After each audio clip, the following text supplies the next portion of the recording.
Yo, what's going on, guys? CultofMush back at it with a $650 gaming PC build. Now with this build, it's going to be very good if you're gaming at 1080p. It's not going to give you max performance in every game, I'm talking 60 FPS ultra settings, but in the majority of the higher end games such as The Witcher 3, Deus Ex Mankind Divided, games like that, you'll be able to play those at around 50 to 55 frames per second at high settings. So with that being said, let's get right into this with the CPU. For the CPU of this build, I went with the Intel Core i5 3.2 GHz quad-core processor. This processor comes to the market at around $200, and while it's not as good as, say, the 6600K, it does come in at around $40 cheaper, so that's very nice. And with this CPU, it's still clocked at 3.2 GHz, and it does come with a stock CPU cooler, which you will be able to use and get by with, since you're probably not going to be doing any insane overclocking. And the i5 lends itself to being very future-proof. Even if you don't overclock it, at stock settings, this is still a beast of a CPU, and it's not going to be doing any bottlenecking to the GPU. Even if we were to put in a higher end GPU into this build, you'd still be fine with something like the i5 6500. So for the price, it's just a very good CPU. Not the best on the market, but for what it is, it's gonna get the job done in this build. For the motherboard, I went with the ASRock H170A-X1 ATX LG1151 motherboard. For the motherboard in this build, you just wanted to get something cheap but viable. With this motherboard, it does have 4 RAM slots up to DDR4 2133 MHz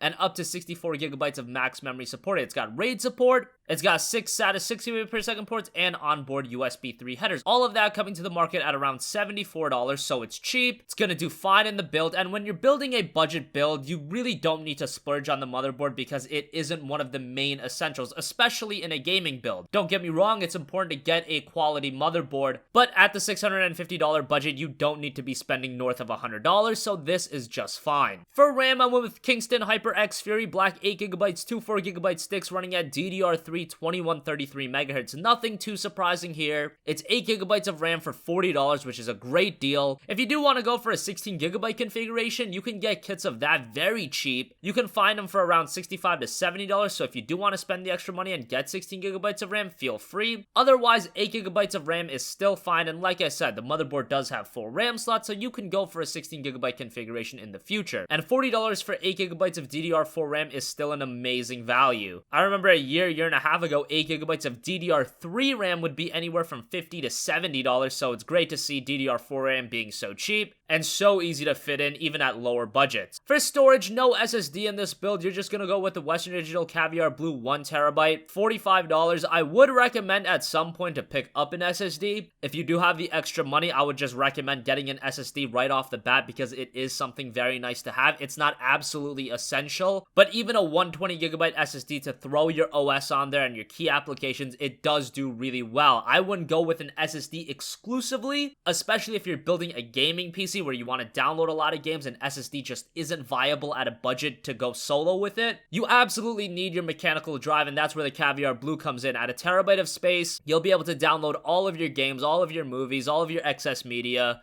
And even if you don't pick up an SSD, just going in with the Caviar Blue alone is pretty solid. Sure, it's not going to give you the speed of an SSD, but for a mechanical drive, the Caviar Blue is still fine. And for the price of $45, you got a lot of storage space and with reasonable speeds for a mechanical drive. Moving on to the video card, you're going to want to go with the Sapphire Radeon RX 470 4GB. This is the NITRO GPU. It's around $200 to $210. That's the price I was hoping the RX 480 would be, but alas, prices have kind of shifted all over the place. The 470 has now settled into that $200 price range, which is the kind of GPU you want in a $650 build. The RX 470 is still a very, very great GPU. It actually doesn't lag behind the 480 by too much. It's usually just a 10 to 15% difference in games. Sure, comparatively, it might be 5 to 6 frames less, but still, considering you'll be getting like 48 to 55 frames per second, that's still very much playable. And this being a 4GB video card is also very nice. If you do have the extra cash, you can go for the RX 480, or alternatively, you can go for the GTX 1060, the 3GB model. That GPU is also very good, but the two I just mentioned are a bit cheaper than the RX 470, and the 470 does fit into the $650 budget. Moving on to the power supply, just wanted to get something cheap. The EVGA 600-watt 80+ bronze certified power supply comes to the market at around $45 to $50. It's a solid PSU, and with a build like this, it's not going to take too much power. You're not going to be going for a Crossfire SLI configuration because you do just have headroom to get a better single GPU. value. So something like this is just fine. It's not modular, unfortunately, but getting a modular power supply in a budget build shouldn't be one of your major priorities, so this power supply will be just fine. Moving on, finally for the case, I went with the Corsair $200 ATX mid-tower case. This has been one of the cases that I've been recommending the most at a budget. If you can find a good deal on it, you can get it for as cheap as $45. Right now, the cheapest listing that I'm finding is for $60. That's kind of expensive, but if you just do look around, you can find it for much cheaper. And it's a great case for the money. No, it's not going to blow you away. It's not a full tower $100 plus case, but in a budget end build, this is exactly what you want out of a case. It's got a clean and basic look aesthetically. Unfortunately, it doesn't have the side window that I know a lot of you guys love, but at a budget, again, that shouldn't be one of your primary concerns. For the price, the Corsair $200 is very much a nice pickup for this build. So that's going to wrap up this video, guys. Thanks for watching. If you have a request for a future video, you can leave that in the comment section down below. If you like this video, you can hit the like button. If not, you can hit the dislike button, and I will catch you guys in the next one. Peace out.